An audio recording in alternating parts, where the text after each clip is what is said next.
Salut Oscamp, bienvenue à Komé, la cité hospitalière. Juché sur un plateau entre le lac Ayémé et la lagune côtière, à une soixantaine de kilomètres de Cotonou, au sud-ouest du Bénin, Komé est la porte d'entrée du département du Mono. Autrefois, ce territoire s'appelait Ronton, qui signifie forêt ou refuge, nom qui lui a été attribué par les Pédas, qui à l'origine furent la première communauté qui s'y est installée. Cette appellation évoque le soulagement des Pédas d'avoir trouvé une terre pour échapper aux razzias esclavagistes des conquérants du puissant royaume de Dahomey. Venus plus tard du Togo et du Ghana, les Wachi conduits par Tobé Akiti, présentés aujourd'hui par l'histoire comme le fondateur de Komé, ont baptisé cette nouvelle terre Koma, signifiant littéralement « au milieu des roseaux ». La légende raconte que pendant la conquête, les troupes du roi Gbeyanzi ont dû désespérément affronter des hommes redoutables et invincibles. Ayant échoué à conquérir ce territoire, ils ont mentionné, dans le rapport fait à leur souverain, avoir combattu des chiens féroces, d'où le nom Aglazomé, donné à cette tribu par les Fons d'Abomey. Bien entendu, c'est l'appellation Komé, devenue Komé, du fait de la francisation et d'une prononciation peu raffinée qui restera, en liaison sans doute avec la forte représentativité des Wachi qui démographiquement demeurent l'ethnie majoritaire de la commune. Les Huela et les Sahwe, les autres communautés autochtones, cohabitent depuis toujours en bonne intelligence avec les Wachi ainsi que d'autres peuplades qui les ont rejoints plus tard pour des besoins commerciaux, économiques et marchands, mais aussi ceux à la recherche d'un confort géographique. Bien au-delà de sa riche histoire, Komé est une ville carrefour s'étendant sur 240 km² et qui dessert ses communes mitoyennes, à savoir Grand Popo, Boupa, Koyogbe et Kpomassé.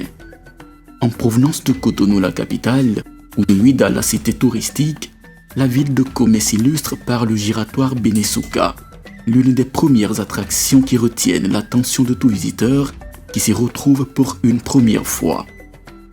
En effet, il s'agit d'un monument qui remémore la fin du joug colonial et l'indépendance de notre patrie, le Bénin, d'où son nom Benesuka. Le Bénin s'est affranchi en français. Komé se veut une ville lacustre en raison du lac Ayémé qui le ceinture au sud. À ce titre, des investissements se font par les autorités pour aménager des berges lagunaires attractives le long du lac Ayémé, dont le modèle pilote baptisé Awamé Plage est ébauché dans le village Awamé, arrondissement d'Akodeha. Sur le plan de l'organisation administrative et territoriale, la commune de Komé compte 5 arrondissements que sont Komé, Akodeha, Agatogo, Umako et Wedemepeda, avec 51 villages et quartiers de ville. Pour la bonne gestion du territoire et de ses ressources telles exigées par la décentralisation, le conseil communal de Komé est composé de 19 membres et est présidé par le maire Kofi Bernard Adaopé, élu en 2020, qui travaille en parfaite symbiose avec Touré Djaloud Tessiboni, le secrétaire exécutif de l'administration communale.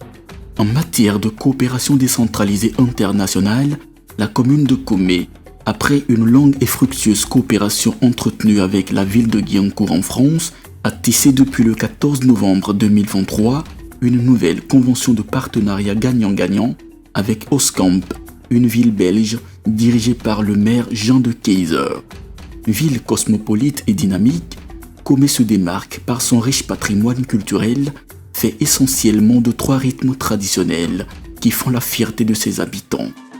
Il s'agit prioritairement de Agbadja, que l'on retrouve chez les Wachi, Zelik-Bété, qui est celui des Sahwe, et bien entendu Zandro auquel s'identifient les Pédas.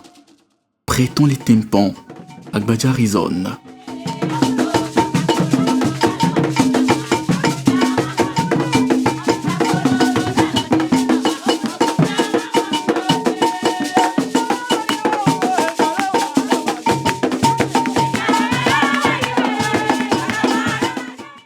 Ce rythme envoûtant est un précieux héritage des communautés Wachi qui l'ont porté sur elles depuis le Ghana, l'ont entretenu jusqu'à la traversée du Togo avant de le domicilier à Komé-Oumako en République du Bénin.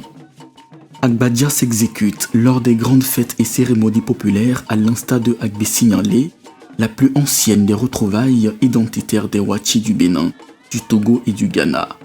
Avec ses tambours rythmés et des chants mélodieux, la musique Agbadia raconte l'histoire d'un peuple fier de ses traditions.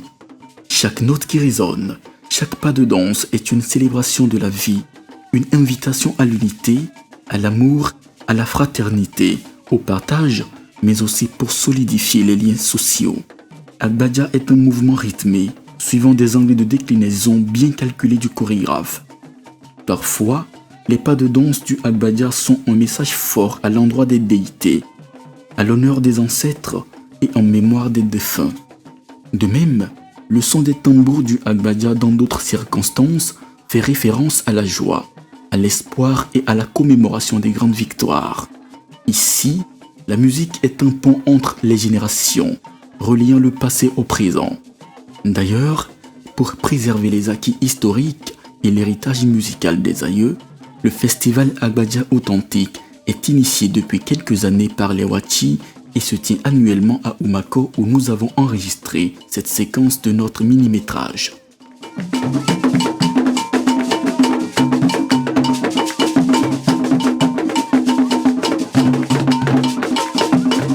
Zénig Bété quant à lui est un folklore identitaire des Sahwais.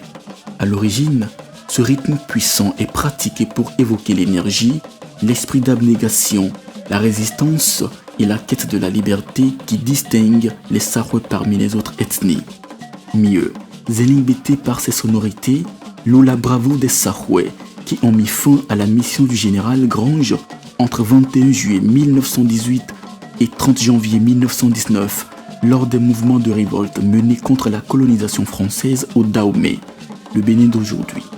En faisant vibrer les cœurs et en racontant les actes de bravoure, d'exploit et les triomphes sur l'ennemi, Zénig Bété se déploie comme une fierté identitaire, rappelant aux Sahwais leur lointain parcours de guerriers.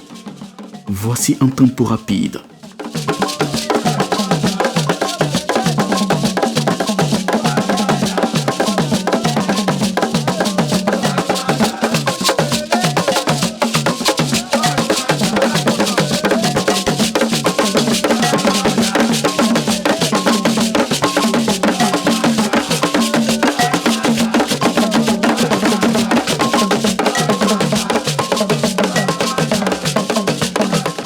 Ces percussions intenses, chaque coup de tambour est quasiment une évocation de la résilience et de la force de vaincre.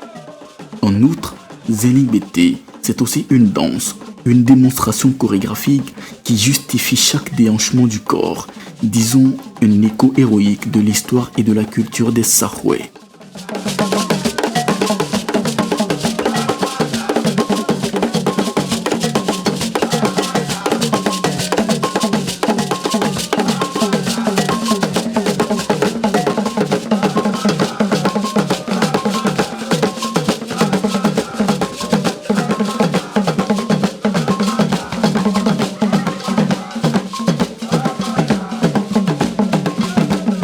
Et enfin, nous découvrons le Zandro, le rythme sacré de la communauté des pêcheurs, les Pédas. À la source, ce rythme était au cœur des grandes cérémonies et rituels des religions endogènes, en l'occurrence les soirées culturelles et festives de démonstration des Angbeto. Portés par des chants ancestraux et des tambours à résonance vivace, Zandro célèbre l'unité et la fertilité tant de la terre, des eaux, lacs et fleuves que des familles. Lorsque le Zandro retentit, c'est toute une communauté qui s'unit pour honorer ses traditions, pour renforcer les liens entre les générations et pour prier ensemble les divinités en faveur d'un avenir prospère. C'est d'ailleurs cette dimension qui fait du Zandro un rythme musical d'intégration et de contrôle social.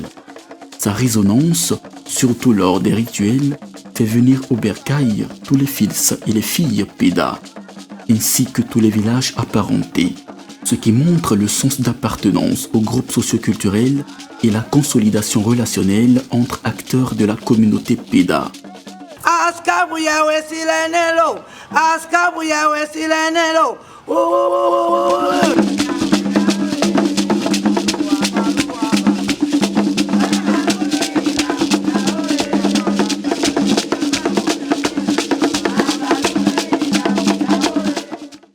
Agbadia, Zénibété, Zandro, 3 rythmes, 3 histoires, 3 expressions de culture vibrantes et vivantes.